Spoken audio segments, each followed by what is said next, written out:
Om Sri Sai Ram, Gita Vahini, Chapter-14. Objective and Integral Knowledge. Introduction to Brahman, Supreme Spirit, Action, the Material Creation, Tutelary Deities, and the Lord of the Sacrifice. The meaning of Brahman, Brahman as existence, knowledge, bliss.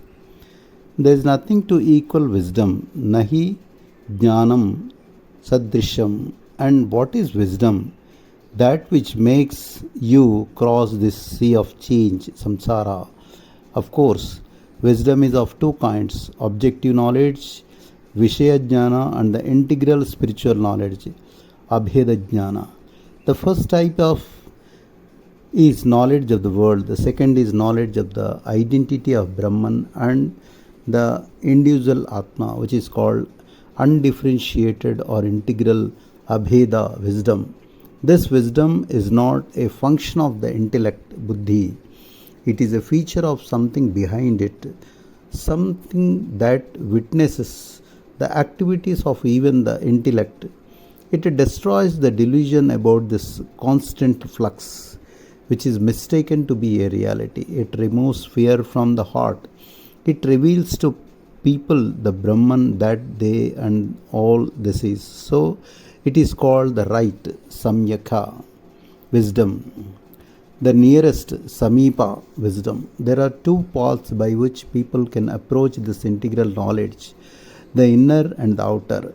The outer spiritual discipline is engagement in activity without attachment, Rishi Kama Karma, Nishi Kama Karma, dedicating the result of activities to the Lord. The inner spiritual discipline is meditation and total absorption, Samadhi. In Vedantic terminology, this is inner concentration, Nidhi Dhyasa. Listen and meditate on what you have listened to. These two steps are the basis of this inner concentration. Without these, meditation is impossible to achieve.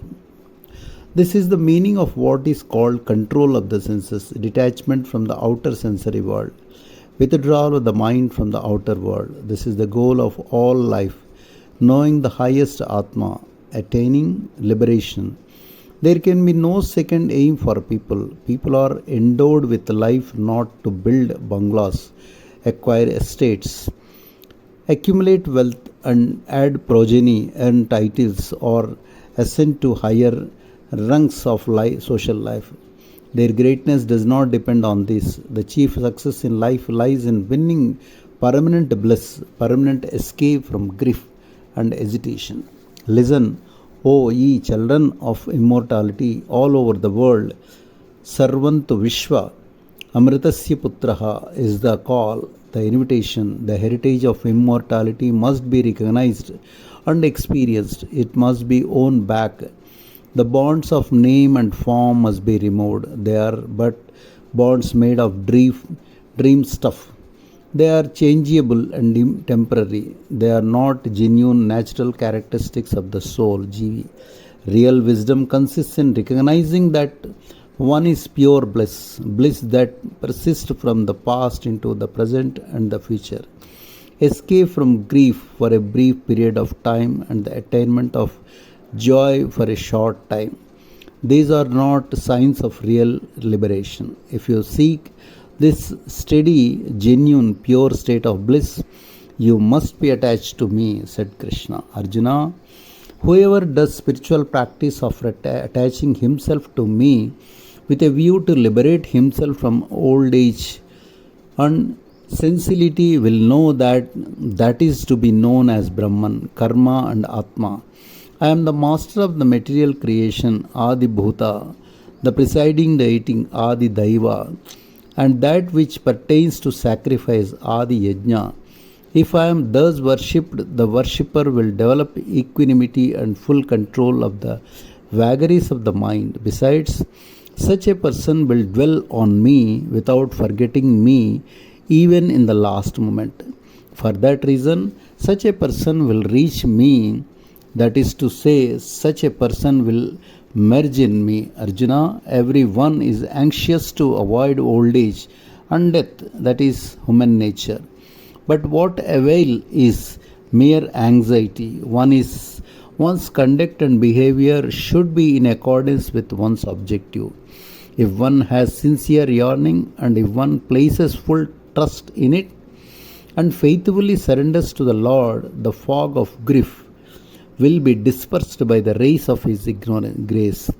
If, on the other hand, one places trust on the objects of this world, the consequent grief will never end, nor can it be ended by any other than the Lord. Serve the master of delusion, the designer of all this dreamland rather than the dream itself. How can attachment to delusion yield anything but disappointment? How can joy be won by such pursuits? If joy is not won and grief avoided, how can liberation be achieved? Krishna asked. Then Arjuna intervened. Krishna, he said, can't such people attain you? You say that grief must be conquered before one can attain you. Well, what is the origin of that grief? How is it to be tackled? How does it arise? How can one try to overcome it without knowing its origin and course of deployment? Please tell me how this grief arises in the human mind. Listen, Arjuna. Krishna condensed to reply. The source of all types of sorrow is ignorance. You might now ask me, what is the source of ignorance? I shall tell you. It is identification with the body, the delusion that you are the body. This can be removed only by acquisition of right knowledge. To remove darkness, light is needed. You can't frighten darkness away or make it yield by prayer or petition or protest. Unless light is on, darkness will not disappear. Howsoever you may try, so too ignorance will not disappear by merely wishing for its disappearance. Once you understand the nature and ramifications of this trait, this ignorance, the truth will be laid bare and grief will vanish. When ignorance goes, grief goes also. So attach yourself to me, earn the light of true knowledge and tread the path of no grief, said Krishna. Immediately Arjuna interjected with, Krishna, until now you talked of certain paths by which we can reach you. Now at the end of it all, if you throw this cannonball, how can I grasp its meaning? You did not even confer as a preliminary a little power to do so. Please make me happy by describing this point in greater detail, so that I might follow you better and attain you. Krishna replied, my dear brother-in-law, listen. My mystery can be understood once you are clear about the meaning of Brahman. Supreme Spirit, Adi Atma, Karma, the material creation, deities presiding over the material realm, and what pertains to sacrifice. Let me tell you this also. Whoever understands my mystery attains me. Then, O Lord, tell me about the first of these Brahman, exclaimed Arjuna. Arjuna, Brahman is referred to as the imperishable Akshara. That is the highest para. Akshara means without destruction or indestructible. Brahman comes from a root that means big, vast, etc. How vast, you may ask? Vaster than whatever you call vast is the answer. The word Akshara has another meaning, omnipresent, immanent, everywhere. Brahman is not mere Akshara, as you will have noticed. It is the highest Akshara. What does that mean? It is the type of Akshara that is behind the reach of time and space and knowability. It can not be known by any or all the categories. It never declines or ends. It is the highest, indestructible, indescribable. The goal of humanity is to attain that Brahman. Indescribable Akshara and Brahman signify the same goal. They indicate the with qualities Saguna aspect and without qualities Nirguna aspect of the same truth. For Akshara means also the letter Om, which is a symbol of Brahman. That is why it is called the yoga of the indestructible highest Brahman. Brahman has two objectives, highest para and indestructible akshara. Akshara indicates the Om, Pranava, as well as delusion, Maya. Delusion is also subsumed by Om. These two are attributeful, qualified Brahman. However, it's attributeless, without qualities and pure in its own right. He who understands this attains me. Now, for the second point, it is Brahman that dwells in everybody is the form of I. In fact, everybody hangs around this entity called I in the body. Each part and organ in the organization performs one chief task. Each sense contacts and informs about one particular set of impressions from the outer world. But though related to the senses, there is an I shining in the body, above and behind all of them. If that relationship is broken, everything becomes inert material. When the I power flows through the senses, they are able to carry on their allotted task. That power is spirit. It cannot be known without great effort. Use the sharpest discrimination and you know to it to some small extent. Brahman is that Tat entity, the individual soul is this Thou, Tvam entity. To make the matter clearer to you, take these two as appearance and character, form and substance. Brahman is the form, individual soul is substance, said Krishna. Let us dwell on this matter a little. The scriptures describe Brahman as existence, knowledge, bliss, Sat Chit Ananda, right? This is a way of denoting it, the Vedantic vocabulary. It is also described as Asti, Bhati, Priyam. Are they the same, or do they have different meaning?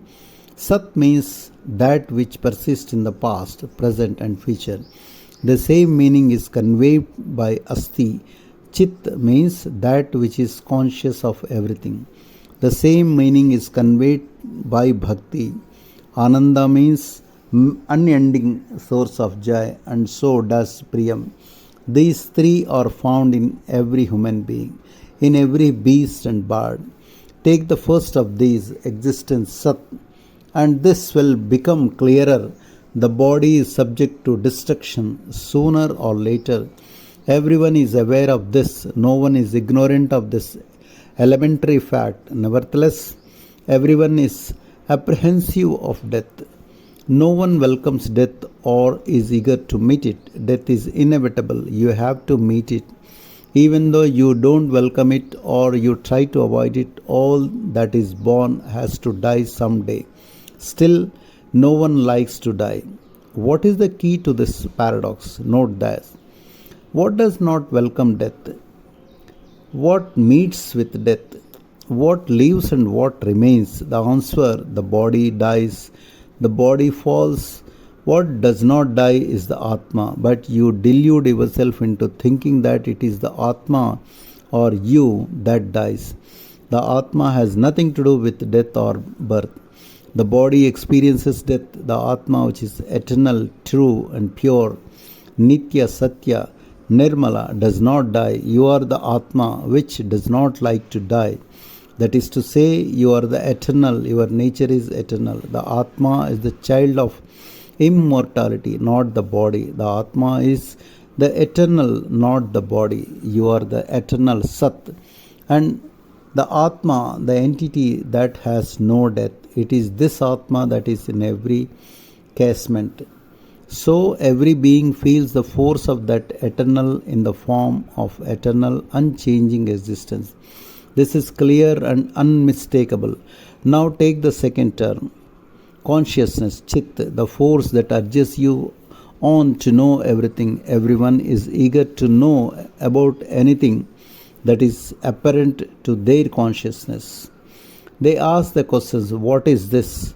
How does this happen? Those who succeed in knowing maybe only a few Others may have only eagerness and not the steady intelligence needed to persist and win. That makes no difference. The essential fact is the thirst, the urge. Take a little boy to a market, bazaar, or exhibition. You will note the boy does not simply move along, seeing the various things on both sides. He will be continuously asking the person who is leading him by the hand, what this is and what this is. That is, it may be something he does not need or something that is behind his power or understanding, and yet the stream of questions will not dry up. Consider the inner significance of this hunger for knowledge. It is the power of intelligence that expresses itself. It is not its nature to leave things alone. It can't rest until knowledge is gained. So the hunger emerges as a stream of questions. The principle of intelligence is self-luminous, so it has the power to illuminate even inert things. That is why these qualities shine in people and make other things clearer to them. This is enough to make it plain that people have in them the principle of intelligence.